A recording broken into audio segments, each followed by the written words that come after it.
Praise the Lord. ஆண்டவருக்கு மகிமை. இந்த காலையில் உங்களை சந்திக்கிறது ரொம்ப சந்தோஷமா இருக்கு.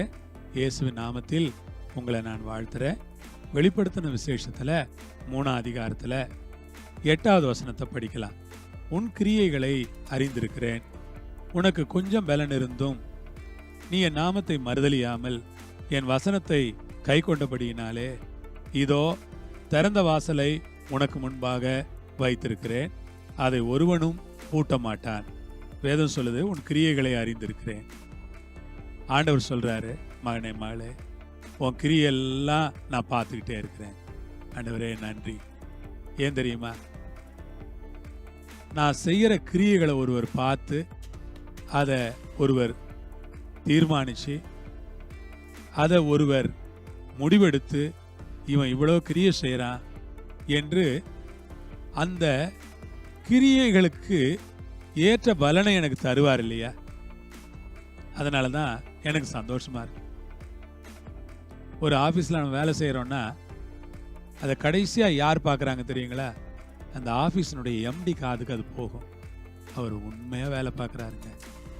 இந்த எம்டி நம்மளை பற்றி ஒரு அபிப்பிராயம் வச்சுக்குவார். சரி, ஒரு நேரம் வரும்போது நமக்கு ஒரு உயர்வை தருவார். அதே மாதிரி தான் இந்த பூமியில் கடவுளுக்காக நாம் செய்கிற கிரியைகளை எல்லாம் கடைசியாக அதை ஒரு நம்மளை சுற்றி இருக்கிற மனிதர்கள் பார்க்குறாங்க, விசுவாசிகள் பார்க்குறாங்க, பாஸ்டர் பார்க்குறாரு. அது கடைசியாக எங்கே போய் சேருதுன்னா கர்த்தர்ட்ட. ஓ, எனக்காக இவ்வளோ கிரியை செய்கிறான்னா சந்தோஷம். கிரியை நான் அறிஞ்சிருக்கிறேன், உனக்கு கொஞ்சம் பலன் இருந்தோம் நீ என் நாமத்தை மறுதலியாமல் என் வசனத்தை கை கொண்டாய். எவ்வளோ சந்தோஷமா இருக்கு பாருங்க. உனக்கு கொஞ்சம் பலன் இருந்தோம். அந்த சபைக்கு, அந்த விசுவாசிகளுக்கு கொஞ்சம் பலன் தான் இருந்துச்சு. உங்களை பார்த்து சொல்றேன், உங்களுக்கு கொஞ்சம் தான் ஆவிக்குரிய பலன் இருக்கலாம், கொஞ்சம் தான் ஆவிக்குரிய வாழ்க்கையில நீங்க பலசாலிகளா இருக்கலாம். உனக்கு கொஞ்சம் பலன் இருந்தோம் நீ என் நாமத்தை மறுதலியாமல்.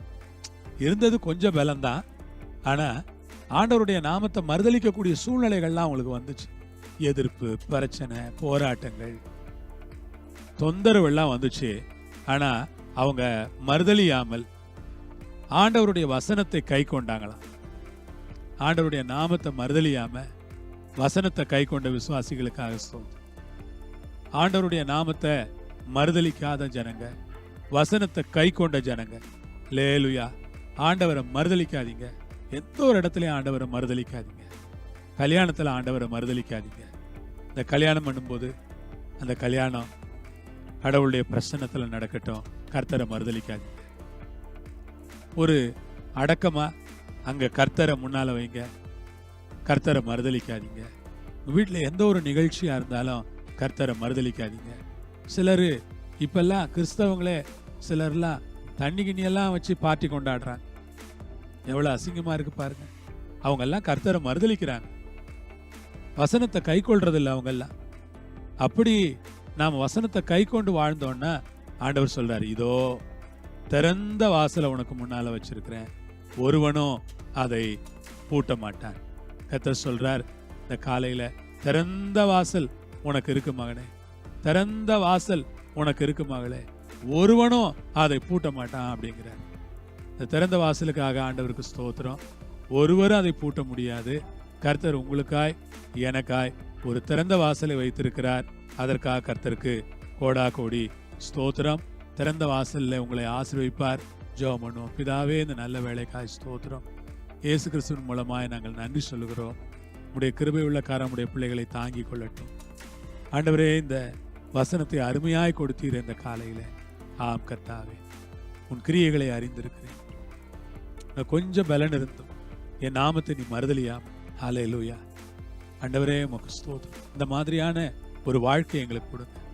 கொஞ்சம் பலன் இருந்தும் நாமத்தை நீ மறுதலியாமல் வாழ எங்களுக்கு கிருபை தார். எஸ், இதோ திறந்த வாசலை உனக்கு முன்பாக வைத்திருக்கிறேன். ஒரு திறந்த வாசல் எங்களுக்கு உண்டாகட்டும் ஆண்டவரே. எங்களுக்காய் வாசல்களை திறந்து வைப்பீராக. ஊழியத்திற்காய் வாசல்கள் திறக்கட்டும். எங்களுடைய குடும்பத்திற்காய் வாசல்கள் திறக்கட்டும். இயேசுவின் நாமத்தில் ஜெபிக்கிறோம் பிதாவே. ஆமென். ஆண்டவர் உங்களை ஆசீர்வதிப்பார், உதவி செய்வார். ஆமென்.